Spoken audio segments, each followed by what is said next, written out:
You're so far away. Good afternoon. Can you all hear us? For me to start? Great. Terrific. My name is Rachel Diller, and I'm very excited to have our esteemed panelists here who in a moment are going to introduce themselves. I realize we are your last panel before a break and then Secretary Fox. So I'm hoping that this will actually provide a great transition as we're going to be talking, among other things, about the importance of transportation to building healthy communities in U.S. cities.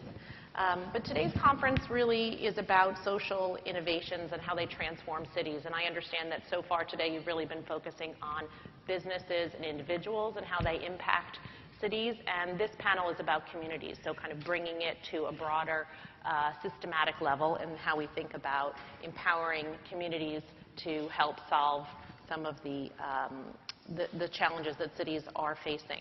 So in particular, we're going to take the view and look at the cities at the systems level in order to examine the integrative approaches for fostering community, shared purpose, and equitable living. And this is really a critical time for cities, U.S. cities, and you're going to hear some stats that are, frankly, blew my mind in hearing them. But one of the themes is that the reurbanization of U.S. cities is creating tremendous opportunities and tremendous challenges here, with millennials and the baby boomers driving demand into cities. The urban population, the rate at which urban populations is growing, is outpacing overall population growth here in the U.S. And today, almost 81% of U.S. populations live in urban areas. So the impact growth isn't always good. That's something I learned at Columbia Business School. And one needs to manage growth. And so the growth that is happening in cities is creating both opportunities and challenges. For example, in some of what I consider the new growth cities, such as Denver, Seattle, Austin, where there's just a lot of market-driven population growth and in-migration of jobs, cities are struggling to figure out how that growth benefits people who are already there, how it happens in a way that's equitable, and how they don't displace folks who have previously had less opportunity. And then we have transitioning cities, cities that we think of as older industrial cities that may have over decades experienced quite a lot of decline in outmigration, who also are, in many cases, well positioned to pick up on this trend of reurbanization. And the question is, what do they need to do in order to be ready for it? And how do they use this growth as an opportunity to solve what has often been a number of entrenched challenges? So with that framing of growth as both an opportunity and a challenge, I'm going to turn to our panelists and let them talk about the substantive issues they're tackling in urban America, the biggest challenges that they have, and some of the strategies that they're employing at their organizations to help create inclusive, healthy urban communities. So I'd like to first start by having each of the panelists provide a brief overview of what their organization does and what their role is within the organization. So Clayton, let's start with you. Good afternoon. I'm Clayton Lane. I work with the Institute for Transportation and Development Policy, ITDP. Our mission is to catalyze and help implement sustainable transport and urban development in cities around the world. We have offices in 7 countries, Mexico, Brazil, India, China, Kenya, the U.S., and Indonesia.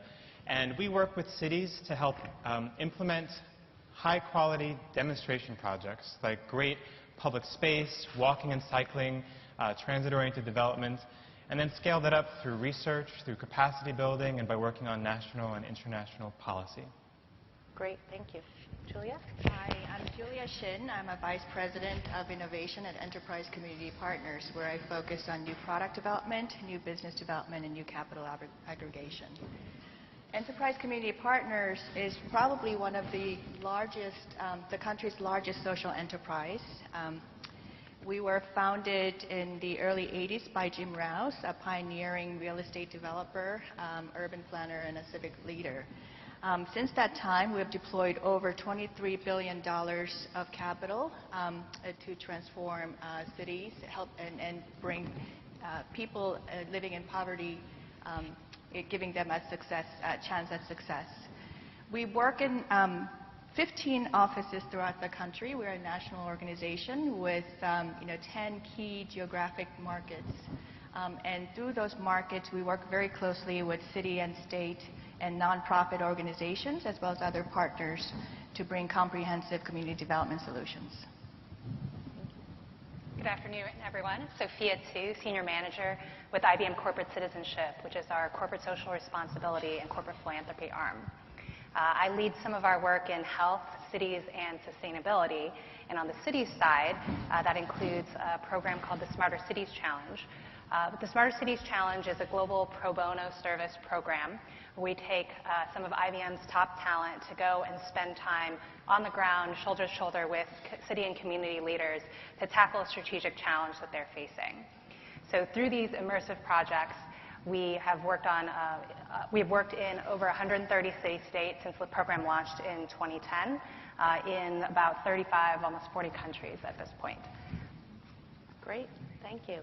So, I always think about creating healthy communities and fostering growth in urban areas is very interdisciplinary. And so you need lots of subject matter experts, and you need folks who are sitting in, wearing various hats. And so I think what we have here today are folks who are looking at and addressing all the same problems from a different angle, both from the private sector, the NGO, nonprofit sector. And so I think you guys might together be able to solve all the problems. So I'm hoping we're going to get to it all in this next hour. But let's start by talking a little bit more about the substantive areas that each of you focuses on in your organizations and what levers you use. And then I want to come back around to talk about some of the examples. So Julia, let's start with you on housing and then turn to Clayton on transportation. And then Sophia is going to share a little bit about the role that the IBMers play in cities. Sure. So at Enterprise, our work starts with, and the core of our work still remains, with affordable housing, which we call the first rung in the ladder of opportunity, and frankly, the biggest pocketbook expense for low-income families in this country. But we also recognize that housing is a start, but not the comprehensive solution. And so it must also be integrated and connected with education and jobs and health solutions. And our experience has shown us that these seemingly disparate challenges really are very closely intertwined, and so the solutions must be also. And in that regard, we have actually organized ourselves not just in terms of markets, but in terms of different areas of expertise. So we have national initiatives throughout our organization, including green initiatives, where we have a national criteria through which developers are encouraged, in fact certified, to create healthy and well-designed homes.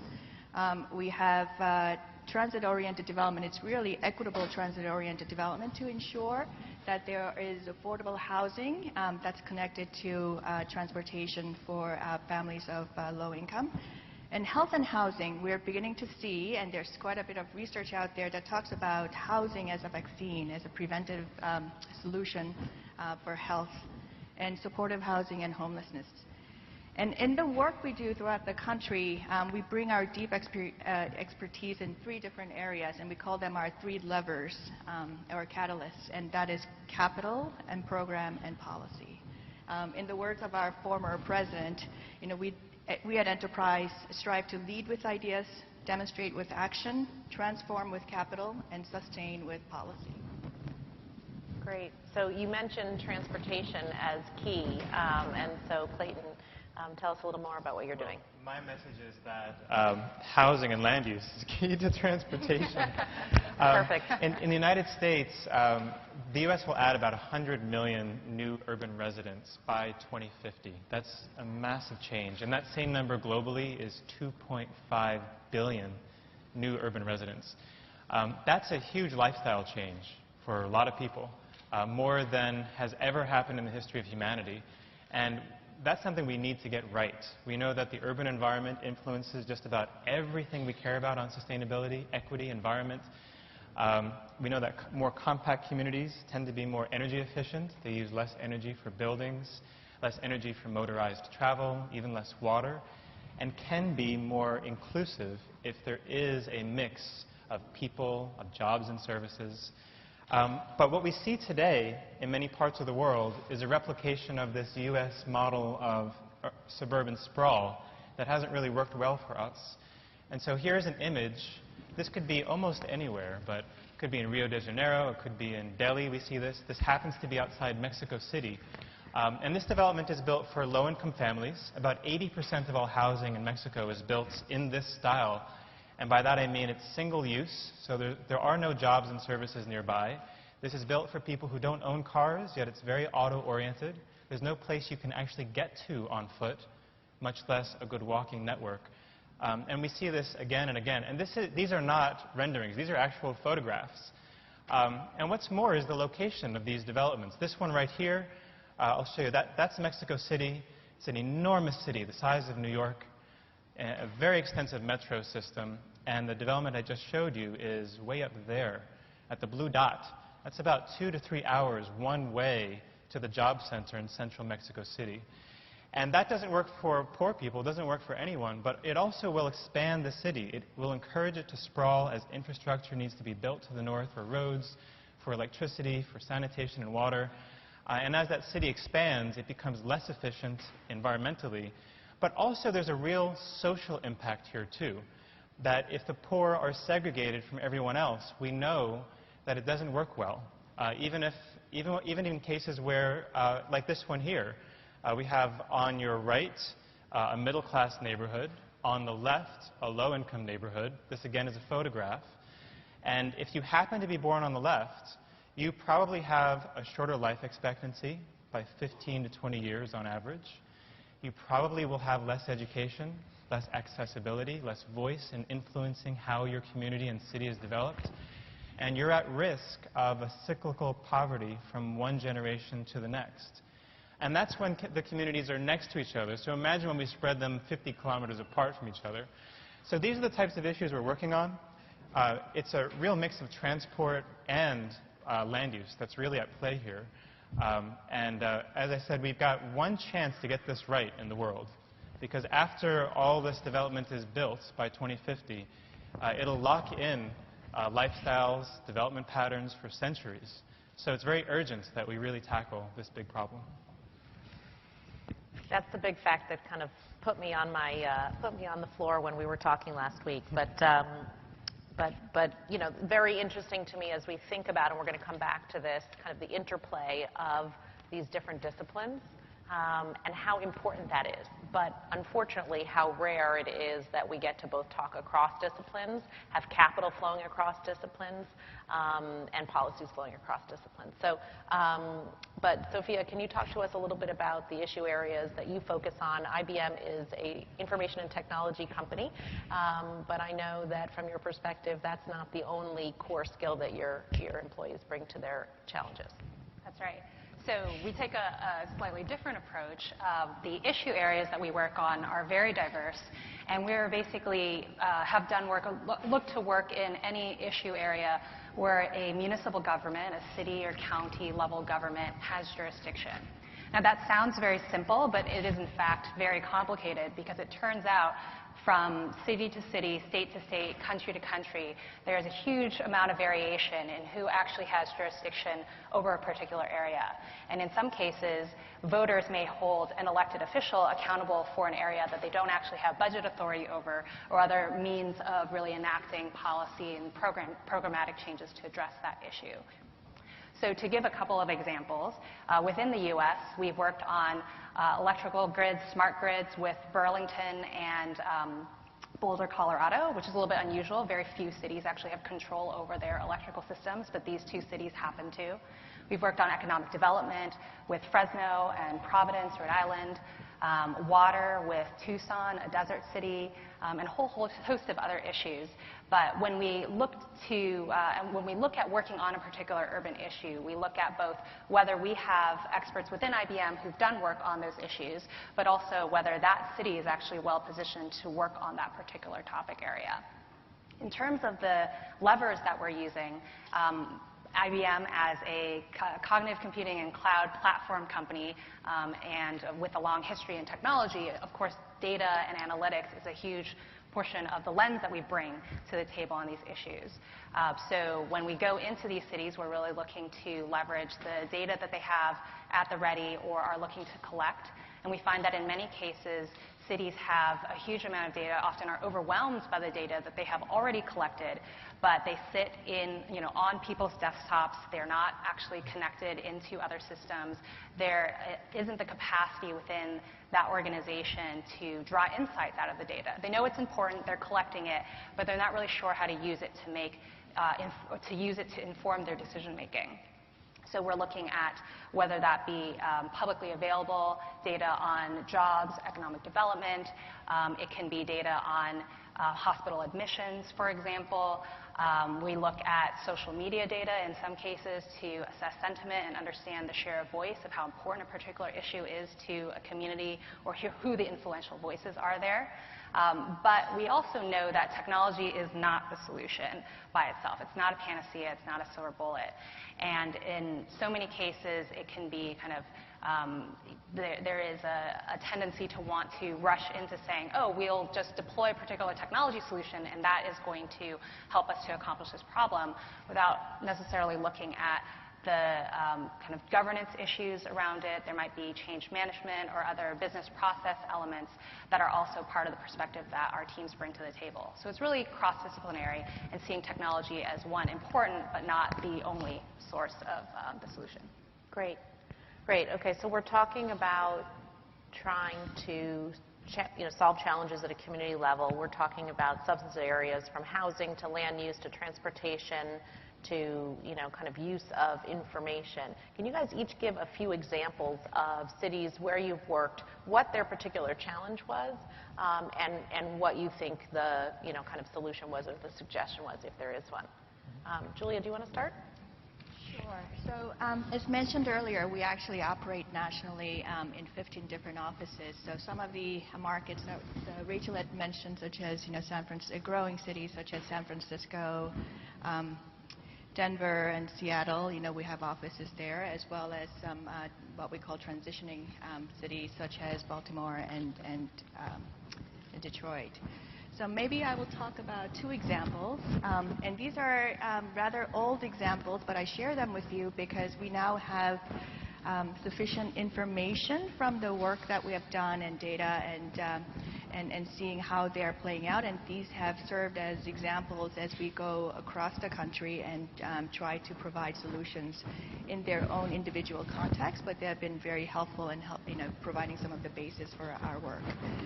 The first one I will mention is Hope SF. It's an area out of San Francisco where it's been, if you have a chance to go and visit, it's just incredibly isolated and concentrated in poverty despite the fact that it's very close to city center. Over several years ago, we partnered with various local entities, including the city of San Francisco, to actually implement the first large-scale public housing transformative collaborative, where we tried within that context, within that region, to bring a housing solution as well as trauma and solutions that will actually combat intergenerational poverty. So providing very intensive education services, providing trauma-related services, and other types of services in order to combat and cut that cycle. As part of that process, we worked very intentionally with the communities to make sure that there's no displacement in place, despite the fact that we were actually creating new developments to house residents and move them from one place to another. And in that process, Enterprise, we have played and we continue to play a leadership role providing technical assistance and community engagement and capital solutions. So we've been there for several years, and if you talk to the market leader our market leader out in San Francisco, I think his words of wisdom and with respect to this project, which I think applies to other projects, is it's harder, it takes longer, and it's more expensive than you think in order to combat these kind of challenges. Another project that I will share with you, again, one of the first of its kind, is a project that we undertook. It's actually a financing solution that we undertook in Denver. As you may know, Denver, City of Denver is actually undergoing a major expansion of its transit system. I think it's probably the largest to date in the country. In response to that, we saw the need to work to preserve some affordable housing along the transit corridor, because in our research and our experience, we've found that transportation is probably the second largest expense for low-income families, and which is also true in Denver. In Denver, within the I believe $25,000 to $55,000 income families, housing and transportation constitutes about 60% of their income. The solution we provided is, again, working with the City of Denver and other local partners, providing a fund. We call it the Equitable TOD Fund. That was first of its kind, and that's been replicated in many other cities, where we brought together both foundational and foundation money as well as city and public dollars, and married them up with private dollars in order to create a fund that currently stands at about 20+ million to help preserve sites to ensure that affordable housing will be preserved or created along the transit corridor. Again, that's and to date, I think it's preserved or created about 1,100 homes and 100,000 square footage of open space along the corridor. And that model has been replicated in a few other cities, including San Francisco and other regions that are looking at transit expansion. Great. Do you want to, Clayton, pick up on transit, and particularly on Denver? I know you've done some work there. Sure. So this issue that I showed earlier and that you've also discussed, Julia, we try to address both through good, sustainable land development and also transit. And we find that in many places in the U.S., there may be already affordable housing in some places that don't have transit. So we have been working with progressive transit agency board members from Denver and Seattle and Houston and many other cities to inspire them with good practice from around the world, convening them in workshops, helping them learn from each other, learn from practice overseas. And one city in particular where we've gone deep is in Boston, whose population has continued to grow, but its transit system hasn't so much. And particularly on the south side in the Dorchester area, there's a large community there that feels kind of duped over the decades, having been promised high-quality metro service and then a bus rapid transit system, and finally got the Silver Line, which is nice on a map, but the service quality isn't all that very good. So we've been working with the community there to show them and legislators that actually there is a better solution that can be implemented citywide called bus rapid transit. It's basically the quality of a metro, but at 1/10 the cost, where we have off-board fare collection and stops every half mile and express services, and has worked well around the world. And so we've actually been taking community leaders on study tours around the world, including the state legislators, Mayor of Somerville, head of economic development in Boston, many others. It's been a community involvement process. Say to Mexico City, for example, that has a great BRT system. And when they see that, of course, then it's very clear, oh, this actually works really well. We would love this in our community. And so we're helping Boston now to design a whole BRT system of several lines, which hopefully the city could implement over the years. But also, we work not just on the transit side, also on the land use side. And often there's this spatial mismatch of, like I was showing you earlier. And I'll just share an example from overseas in Rio de Janeiro. The exact same situation I showed to you from Mexico is happening there. And the poor were being displaced from central areas for the purpose of redevelopment far outside the city, 60, 70 miles outside the city. And there was no real way to measure or talk about what was happening here, that there's no transit access out there, that the poor were not involved in an equitable process even in how this happened. And so we introduced this metric called population near transit. It's very simple. Probably a lot of you have looked at this in graduate school.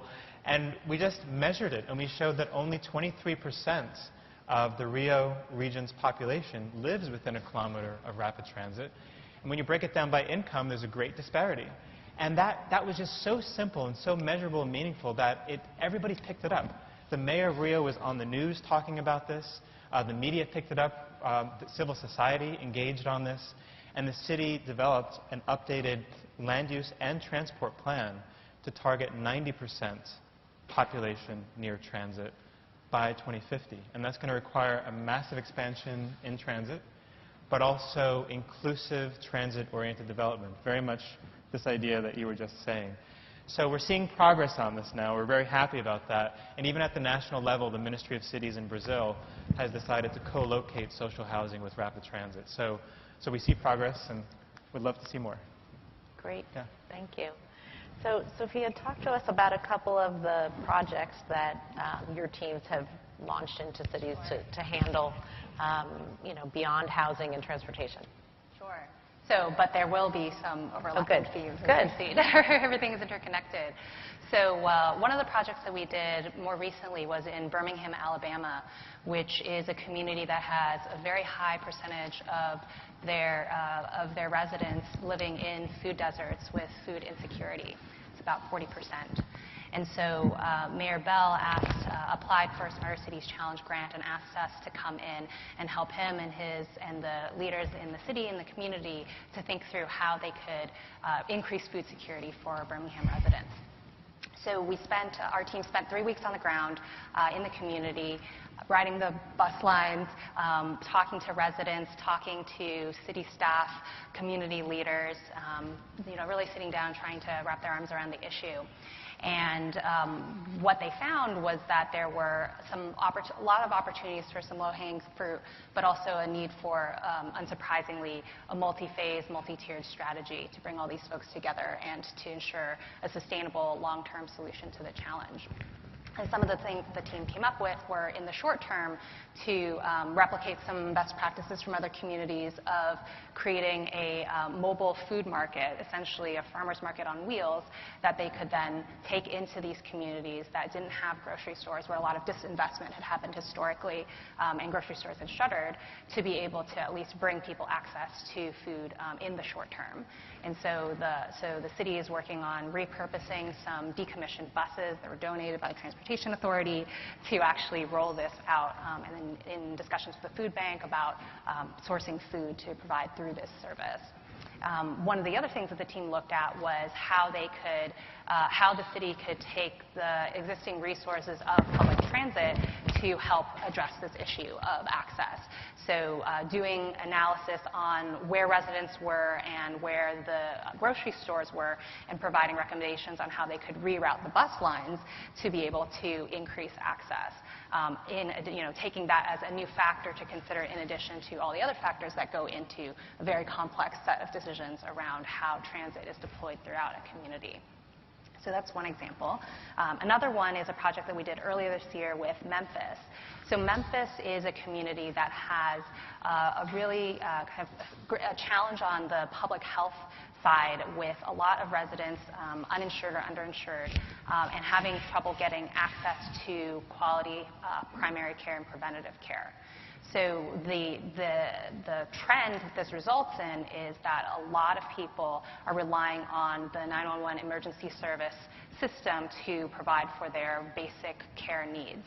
And so they have a very large number of people calling 911 for non-emergency health needs. They are important needs for these folks, but it's very expensive to get them addressed through 911, and also not particularly efficient or effective for them. And Memphis was really struggling with having issues where they had all of their ambulances deployed on these 911 calls, and then actual emergencies coming in and not having enough ambulances actually send out to take people to the hospital or take care of these issues. So we worked with Mayor Strickland and his team to take a look at some of the different dynamics that were going on here. And one of the things that the team looked at was the implementation of policies that were actually on the books but weren't uniformly implemented throughout the community. So things like sometimes patients were actually requesting to go to specific hospitals that were all the way across town from where they were, well, that will tie up the ambulance for a much longer period of time. In other cases, because of a lack of coordination or kind of differences in the performance metrics that a hospital emergency room was measured on versus the 911 dispatchers and the ambulance drivers were measured on, you had ambulances waiting with patients for long periods of time at the emergency room, unable to get them discharged or through the intake system so that they could free up the ambulance to go and address other folks' needs. And another set of systems that Memphis was in the process of already implementing and that the team provided some additional recommendations on were a nurse triage system. So when folks call into the 911 system, in some cases they might speak with, when they were piloting this, so a nurse who could talk to them about their health needs and help refer them to services that might not require an ambulance to be dispatched to that person in order to meet their health needs. And then finally, working with some of the community clinics to extend their hours for services that were non-emergency needs, and then offering that a referral to these clinic services to some of the people calling 911 and asking if they would like to be taken to these services instead of an emergency room where they might have to wait multiple hours to be seen. I mean, just in that example alone, in Memphis, when you talk about, you kind of define the problem, right? You're overtaxing a system, right? And there were solutions pretty much in every discipline, right? You know, I wonder, you know, as I sit here and I think about it, I think about having been, you know, a built environment person, you know, kind of using real estate and the built environment as a way to solve social issues, you know, particularly in housing, for example, those of us who think about counting units, right? And less about how many, more about how many and less about where. And you know, we used to, you know, always talking about affordability. One of the words that keeps coming up is this concept of access, right? And I bet it's a lot of things that you guys talked about throughout the day, whether it's access to credit, access to human capital in cities, and creating, you know, access for human capital to get into businesses that are thriving in cities that are growing. And this interplay around, you know, place and zip code, and we understand now so much better that where you live and, you know, has an incredible impact on what your outcomes are. And then, you know, that place is not just about your block, not just about your building or your unit, but what you have access to: education, health services, you know, healthy food, all of these things. And so it's just, to me, is representative of how far we've come in terms of thinking about these things from a very interdisciplinary way, but probably how far we still have to go. And speaking of how far we have to go, I do not have a watch. Does anyone know what time it is, just so I can keep track?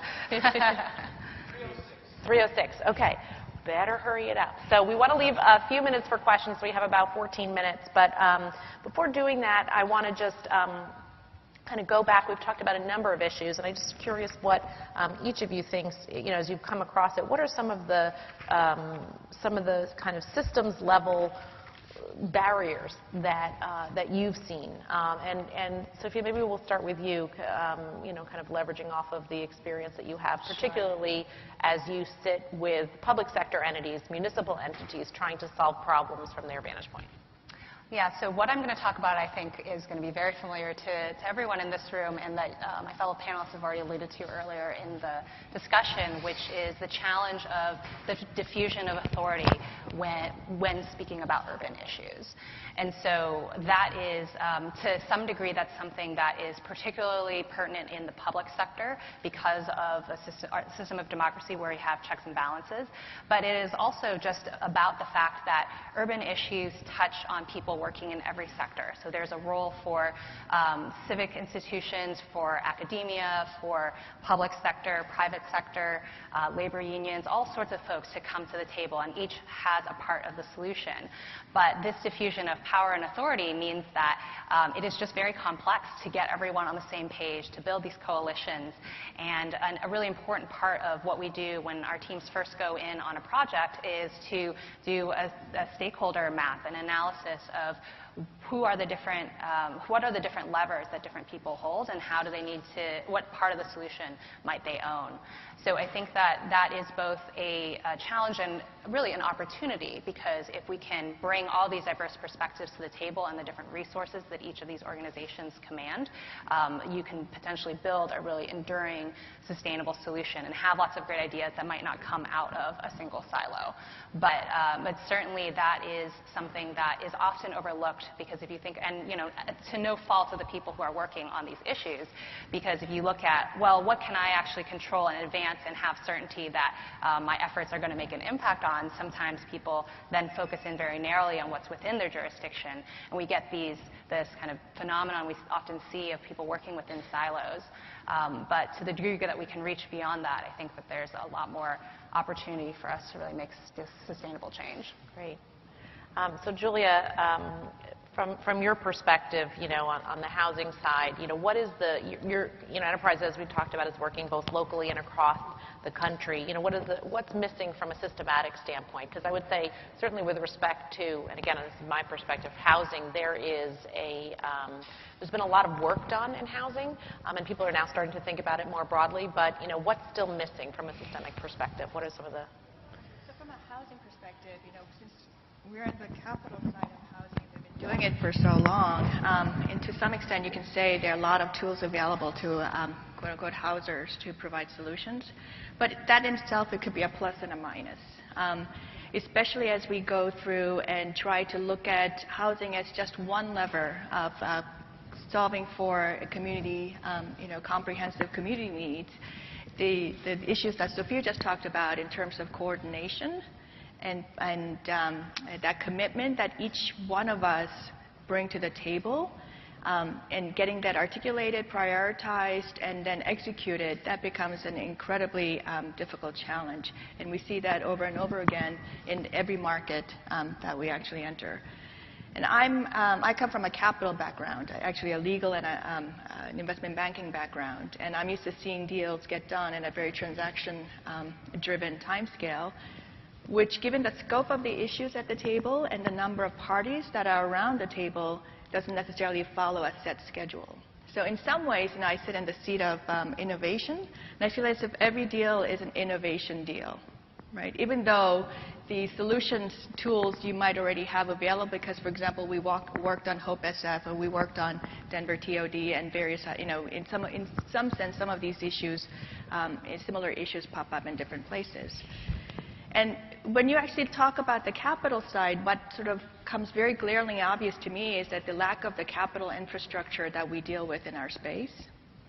So whereas capital can be that common denominator of a language of a housing person or a government person or a nonprofit person around the table, we've seen time and time again, for various reasons, expertise being one, different skill sets and different language and different backgrounds and priorities being other, that make that cohesiveness very challenging from time to time. And my hope my hope with this group is that that adoption of expertise, be it the de-siloing happen from the area of expertise.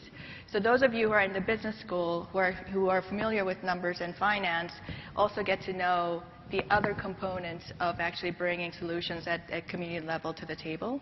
And as I always exhort my colleagues at Enterprise, that those of us who are on the policy and program side also pick up the tools that are necessary to sit at the table with other capital solution providers. Yeah, great. I couldn't agree more with what both of you just said. And I love the term that you used, Sophia, the diffusion of authority, right? I'm going to use that. And the silos, this is exactly the challenge. In urban development, we're trying to get the private developer to collaborate with the city and the community to develop a new part of the city, or maybe redevelop. And even within the city, we have to get departments to work together. To do transit-oriented development, we need usually the housing authority or department, the transportation department, the planning department, and the mayor's office. And these are entities that don't like to work together. They like to work in their silos, get their thing done. So it can be very challenging to make sustainable urban development happen When you want to have a mix of different types of people and land uses and transit options all in one place, that requires a lot of different people working together. And that doesn't tend to be easy for cities to do. So I'll just say, yes, absolutely. I completely agree. Good. Thank you. So I think we maybe have time for one or two questions. Do we have any questions on any of the issue areas, on what any of these guys are doing, their organizations are tackling? Please.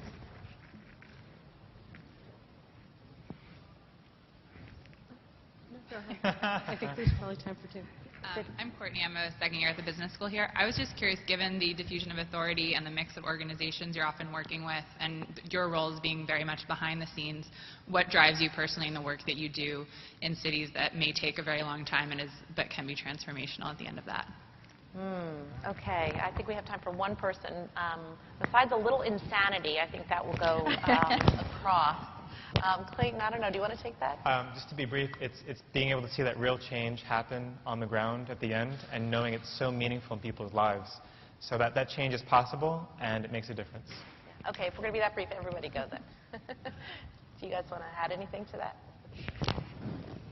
I think the challenges, for example, are really exciting to me. There are so many different ways that capital skills can be brought to the table, and maybe through the lens of impact investing or social entrepreneurship or what have you. I think there's really an opportunity here to change the culture of how things are getting done in different areas, and really up the ante a little bit maybe in the speed of things getting done, efficacy of things getting done, and that to me is hugely exciting, and that's what keeps me at the table. Great. Sophia? I guess for me, kind of echoing both of you, it's the opportunity for impact.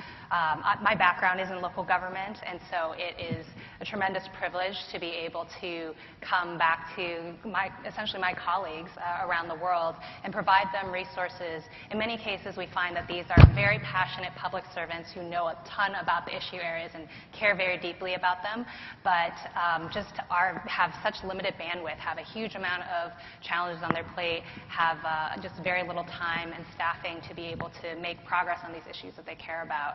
And what we're bringing to the table is some tools and expertise, but also creating a space where our teams are on the ground for 3 weeks. So that's just enough time to really get a lot done, but short enough time that people really can say, okay, I'm going to put this thing on hold, my regular day-to-day job, and really focus in and have the luxury of being able to think very deeply about an issue and to collaborate with people where in many cases we find, speaking to the importance of cross-sector collaboration, people sit down at the table and they say, oh, I've actually never met you before. I know of you, I know of your work, but we've never had a conversation about how we can work together on this issue. So that's what motivates me, is getting to see the impact that creating this space and bringing these resources to the table has on the folks who care deeply about this issue and ultimately the impact on the community. Yeah. So I would just say the same thing I heard here. It's the intersection of cause and challenge, and what that intersection brings and attracts is really smart, interesting, passionate people, and that's who you get to work with. So go ahead. Thank you. I have a really empirical question. There's so many metrics that were kind of new to me, and I'm curious, and it might be that Clayton's organization does this. Is there a clearinghouse for this? How are you kind of benchmarking this across cities and different countries? Actually, we're trying to develop that now. So working collaboratively with other banks and NGOs and cities to standardize a few core metrics to measure how cities are performing, and then benchmark 100 cities around the world and work directly with cities to develop plans and the banks to finance those plans. So that's a 5-year effort we've just started. May I add to that? So at Enterprise, what we are trying to develop is what we call an opportunity index. I think the name might be changing. Essentially, we're so used to measuring, and at Enterprise we've been very rigorous about measuring our impact as we build that next unit or next building and our impact on the community, but not necessarily measuring the holistic impact. So what if we build another building in this city? What has it really done for the community? And what are we looking at to say, here's a benchmark in 2016, and as a result of our work, this has changed in 2018. And that, unfortunately, that tool doesn't really exist readily in the marketplace. I think there are different organizations that are trying to come at different solutions. I think Columbia University can actually be a huge partner in that effort.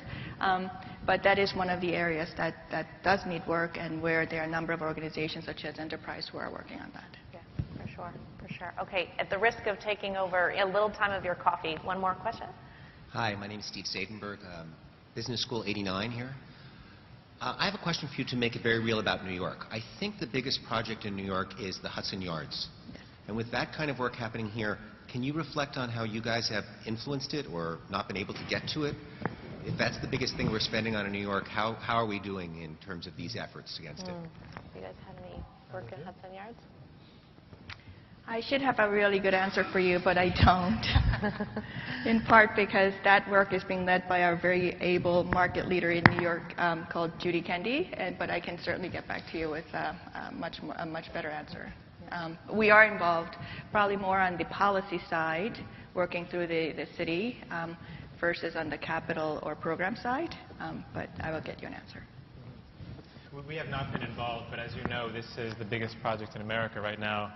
And the project has done a lot to really connect itself in terms of transit with the extension of the number 7 line, the High Line, the ferries across the river, public space.